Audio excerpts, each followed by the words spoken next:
Mr. and Mrs. again, and we're just gonna wait for a little bit until we see people coming up. Again, we will leave this on our Facebook page so that people can watch as we go. So yeah. Welcome to the Mr. and Mrs. We called it Mr. and Mrs. Lockdown Lockdown. Live lockdown. Live lockdown. This is for Zimbabwe. This is day number 5. 5. Day number 5. Monday, Tuesday, Wednesday, Thursday, Friday. Yes, day number 5. And yeah, it's been interesting. It's been good. Just spending 24 hours, 7 days together. No interruption. Nothing. No meeting scheduled. No meeting scheduled. Yeah. No school run. So just a talk for hey Pastor Oscar. See Pastor Oscar. Hey Pastor Oscar. Yeah, please just be patient with us for a little bit longer, so that we can start. We're gonna start just now. So tonight, what we're talking about. I think we may as well start. Yeah. Because we're leaving this on, so people can they'll just catch up. Yeah. So welcome, Mr. and Mrs. on Mr. and Mrs. Lockdown Live. Lockdown Live. We did one on Wednesday. We said we're gonna come back, so we're back. We're gonna do another one. We want to make it quick and painless. Mm-hmm. So on Wednesday we were talking about just some of the things that we can do as couples to make this count, to make this lockdown count. The different lockdowns that people are experiencing, the different countries that they're in. So tonight we want to talk about the 4 destroyers of communication, right? So we're currently reading a book by Dr. John Gottman, and it's called The 7 Principles of Making Marriage Work. So in that book, he mentions 4 things that he says these are complete 4 communication destroyers. In fact, he calls them the 4 horsemen of the apocalypse, right? And so they are when you find one of these 4 or all these 4 in your marriage and in your communication, then you need to really pay attention and see how you can get them out, because they will destroy your marriage. They will destroy your communication first, then your marriage next. So what are they? So we thought this was really crucial for us to talk about that right now, because as you're spending more and more time together, it's easy to fall into these trips and find yourself communicating in a way that actually hurts your spouse or end up causing you to get into a fight with your spouse. So we thought, this is something that is crucial for us to discuss right now, so that we make sure that the 21 days or however long you have left of the lockdown is more fun than it is fights. Absolutely. So we want to help each other there to make sure that our communication makes our marriages and our stay together better and avoids fights and disagreements. Right. So the 4 horsemen of the apocalypse, or the 4 communication destroyers, are, according to Dr. John Gottman, right? Criticism, contempt, stonewalling, and defensiveness, right? Yeah. So criticism, contempt, defensiveness, and stonewalling. So we're going to go through each and every one of them and try and explain what they're about and see, and also give an example. I can tell you, every single marriage has got these going on. It's just the degree of intensity that differs from marriage to marriage, and it's the degree of intensity that determines whether your marriage is strong or is weak. And so I think as we go through them, you will be able to pick them up and say, okay, I've seen this. I see myself I've done in that. Or my spouse does that to me very often. Yeah. So we said criticism, contempt, defensiveness, and stonewalling. So we're going to start with the first one. The first one is criticism, right? Criticism is when you attack your partner's character as you raise an issue. Yeah. So it's when you've got a problem with something that your spouse is doing, but the way that you communicate is in such a way that you are now attacking their character. Yeah. So we can give an example, and hopefully maybe you can see something in there, or you can pick yourself out there, so that you make corrections where you've been correcting, lodging a complaint in a way that's offensive to your spouse. So like, it's not saying that you shouldn't. There's a difference between criticism and registering a complaint, right? You can register a complaint, or you can criticize. When you register a complaint, you are pretty much saying, this is how I'm seeing this, right? As opposed to you, right? So criticism. Okay, so criticism is something like this. You're always on your phone. You never ever have time for me. I mean, from the time we get up to bedtime, you're constantly looking at your phone. It's clear that your phone is more important than I am. You see, now that's criticism, because she is attacking my character. She's attacking me in that I am neglecting her, and that I'm spending all my time on my phone. I may be spending a lot of time on my phone, but I'm not always on my phone. I mean, nobody's always on their phone. You may be spending a lot of time on your phone, but never always, right? So when she attacks my character, instead of registering a complaint, then that is criticism, right? Because it's attacking the core of where I am. It attacks my personality. It attacks my character. So what he then hears, instead of hearing the complaint that I'm making, what he hears is my character is being attacked here. I am always. So now the focus shifts from the problem to, you said I am always, Yes. but I'm not always. So have you ever had fights where you're like, but hang on, we've actually moved away from the issue itself, and now we are fighting, but we're about not. The way that we're communicating and not Exactly. about the issue itself. So that's what criticism brings in. So the antidote, rather, or the way of communicating that complaint, the way of registering the complaint that your spouse is spending too much time on their phone as opposed to spending time together, is, you know what, sweetheart, I just feel like we're not spending enough time together. I mean, I thought that this shutdown, we were going to take that time to spend together. But I just sort of feel like we're not really spending enough time together. Is it possible for us to set timelines for phones, right? So if we can say we only use our phones from such a time to such a time, so that we have a lot more time to be with each other and to just speak and to have fun. Yeah. So that gets you to a place where you're thinking, oh, okay, clearly I've hurt my spouse. And it leaves room for negotiating, leaves room for communication, and it opens up the lines of communication. So, it's easier to receive a complaint in that way than when you are attacked and you are told you are like this, you are always like this, you never.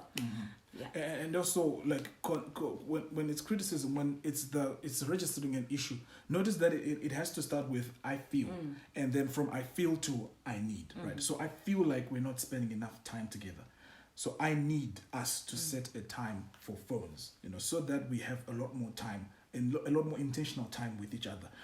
This is me, right? I've internalized this whole thing. I've taken it to me. I'm the one.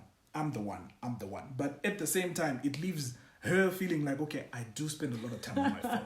So he's right. We probably do need to set times where we don't use our phones in our home, right? So that opens up a wave of communication. It opens up very nice, clear communication lines when you register your complaints like that. Hey, Irene. Zilly, what's up? Catherine, what's up? Good Sam, to have you what's guys. up? Good to have you guys. Thank you for joining us. Yeah, so we're talking about the 4 communication destroyers, which we have said are criticism, contempt, defensiveness, and stonewalling. So the next one, we've just spoken about criticism. So the next one is contempt, right? So contempt is when you are mean and you are disrespectful to your spouse in the way that you communicate, in the way that you bring up issues, in the way that you raise issues. You use sarcasm, and you use mocking words, mocking language. You have the attitude, rolling your eyes, and pretty much just being mean when you register a complaint with your spouse. So it goes something like that. So you're telling me, since you got up, you couldn't pick just one thing that you could help me with around the house. I've been cooking, I've been cleaning, I've been looking after the kids, and I've been feeding you. But you couldn't pick one thing that you could help me with. She deserves an Oscar, right? She's a great actor.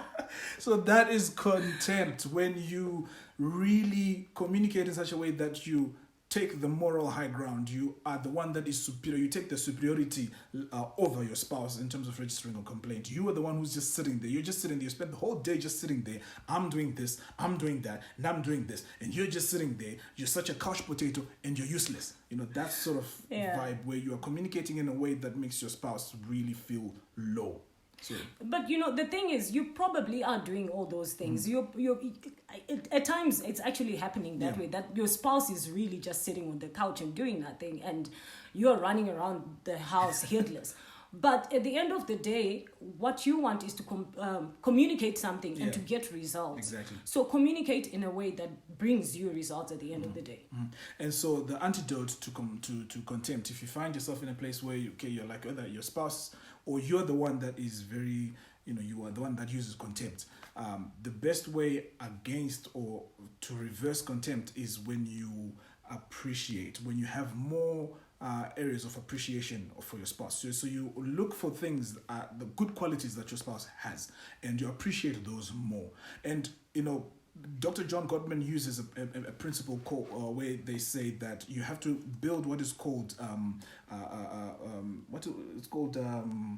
the positive sentiment. Yeah, so you have to build positive sentiment in your marriage. So in other words, take every single opportunity to appreciate your spouse every single day, little by little, small things here, small things there, and you build up your bank of appreciation so that by the time that you do need to register a complaint or it's taken better because you appreciate more than you complain, or you appreciate more than you criticize, or you appreciate more than, so you've got more positive things going than negative, so that when the negative do come, they are buffered by all the positive. So don't just be passive in your marriage. When there's something that needs to be complimented, even the very small things, the very little things, build up an appreciation bank. Even when sometimes it's not even warranted, build it up, because it will come in handy when you do need to register a complaint. Even if it's to say, babes, thank you. Today you managed to pick up your socks and put them in the laundry basket. Thank you. You just had to use that example, right? Okay, that's fine. I'll give that to you. Yeah. So that is contempt. So appreciate. Have more levels of appreciation, right? So we've spoken about criticism. We've spoken about contempt, and so the next one is defensiveness. Right. So defensiveness usually is as a result of criticism. When you feel, or when your spouse begins to feel unjustly criticized, they raise up their defensive walls. So we've seen this example. So we normally use this example. So if you're watching, if it's the two of you, one of you lift up your hands, right, like this, and then have your spouse just gently push your hand. Your initial response is to push back, even though I didn't tell her to push back. Every single human being does that. Get them to just lift up their hand and just say, okay, just lift up your hand. I'm going to put mine there. And you try and push. You'll find they'll push back. So that's what happens. It's reflex, exactly. Reflex. So human beings have the tendency to push back whenever they're pushed. And so that's what happens when you criticize your spouse too much. They will push back. And when they push back, sometimes they push back in what is called defensiveness. They become defensive. And once a person lifts up defensive walls, you cannot get through. Right? It just becomes defensive. And so with defensiveness, it's unfortunately what that communicates is, it communicates, if you're the person who's being defensive, it communicates that you don't want to take responsibility for what you've done wrong. Mm-hmm. Because you always find ways around explaining and justifying why you didn't do what you were supposed to do. Or you always find a way. So for example, with the example that we used previously, mm-hmm. where I was saying to him, you never help me with anything. So his response could have been, well, you didn't ask me. You should have just asked me. Yeah. Why didn't you tell me that there's all these things that you needed help with? You should have just said. Mm. So it's throwing back the blame to the person who's lodging a complaint instead of just taking responsibility and saying, you know what, I'm sorry. Mm-hmm. I should have helped, or I should have done. The blame to the person who's lodged the complaint. The complaint, exactly. So when you are defensive, you are saying, it's not me. Mm. You find a way of saying, no, it's not me. It's not my fault. I'm not the one. It's either you, and you find a way of spinning it back. So in other words, when you're defensive, you make yourself the victim. You make yourself a victim. So in like the example that she has given, where I could have said, well, listen, you know what, this shut down for me, I'd have taken this chance to rest. I wanted because I wanted to take this time out to just rest and to relax because you know what, I work so hard. I work so hard, and you know what, I never get the time to an opportunity to rest. So I was using this shutdown to just relax. So you should have told me if you wanted me to help you out. You know, so I think if you get the picture of of that happening in your marriage. So what that then communicates to her is, I'm not taking responsibility of what I've done wrong. So the antidote, or rather the opposite of defensiveness, is when you say, hey, look, when that happens, it's like, you know what, babe, I am so sorry. I should have helped. You know what, these days, because of the shutdown, I've been so lazy to do stuff. So I'm really sorry. I need to really do help you. So yeah, I'll help you. And it gives a calming effect to the person that was making the complaint, and it makes you feel like, okay, at least you've heard me and you are making an effort to do something about what I've complained about. Mm-hmm. Yeah, so that is defensiveness, right? So that's number 3. Yes. So number 4, the fourth and final one, is what is called stonewalling. So now stonewalling is quite fun, right? Because stonewalling is usually when a person feels emotionally overwhelmed, right? They're so overwhelmed with what is going on that they just check out. Like they just go. They're there, but they're not there. They're not there, right? So you are just going on and on and on and on and on. But the guy has gone. They have left the room. They've left the building. You're just simply talking to a shell. That's stonewalling, right? So when you So this is usually when your spouse is telling you something, they're complaining about something, and now you go off and they're shouting, but you're quiet, and maybe you're scrolling on your phone or you're watching TV, you're actually flipping channels, but you're not commenting, you're not saying anything, and it leaves your spouse thinking, am I talking to myself? Does this person hear me? Or maybe they're not even doing anything, but they're just sitting there and not responsive, no sign of any emotion. Picture, no sound. They're on mute. But there's no one, so a person is checked out. And so usually people do that, like I said, when they feel emotionally overwhelmed. So a way of going around that, or rather a way of helping the two of you out, depending on whoever is using that stonewalling method, is like when you then have a situation, right? So you're talking, you have a situation. It's just say, hey, listen, babe, right now I'm not in the space for us to be able to deal with this. I'm too angry to be able to be rational about this. So can we just take a break? Give me about 20 minutes to calm down, and then we can talk about it. So like that, where you take time out, because when you stonewall, you're not solving anything. Yeah. When you stonewall, you make the other person more and more agitated and angrier, and you never then get through, and you then never get to communicate. You then never have that effective communication taking place between the two of you. So those are the 4 communication distress. I mean, there are a whole lot more, but we're taking them from a book that we're reading. That is 7 Principles to Make Marriage Work by Dr. John Gottman. You can go ahead to his website and check it out. Everything that we've spoken about, you'll find that there. So we thought it's just really amazing principles that we are trying to develop also in our own marriage, because we saw that they exist. They're there a lot. Yeah, and you obviously don't want to be doing any of those during this time, because you can easily start a fight and a war in your home, and yet you have nowhere else to go. You have your 4 walls and that's it. So try as much as you can to make sure that whenever you have a complaint, you share it in a way that is not provoking, in a way that is not demeaning, or in a way that is not attacking to your spouse, so that you deal with the issue and not with each other. And not you deal with the issue and you not with the way in which you're communicating. Because that's what ends up happening. So criticism, contempt, defensiveness. And stonewalling. So check for those things in your marriage. If those things exist, if all 4 exist in high intensity or in high volume, then you need to really work on it, and be intentional about it. You can be intentional about it. And you know what? if the both of you want to make it work, that's the beauty of marriage. It takes two. If both of you want to make it work, you can even tag each other and tap each other out and say, hey, listen, babe, remember when you were doing this and that? I think that was contempt. That was contemptuous. I felt belittled by the way that you're speaking to me. I felt like you were pushing, and I could not deal with you at that time. So that's why I ended up zoning out. Or I felt like you're being too critical of me. You're attacking me instead of handling the situation. Instead of attacking the situation, you are now attacking me.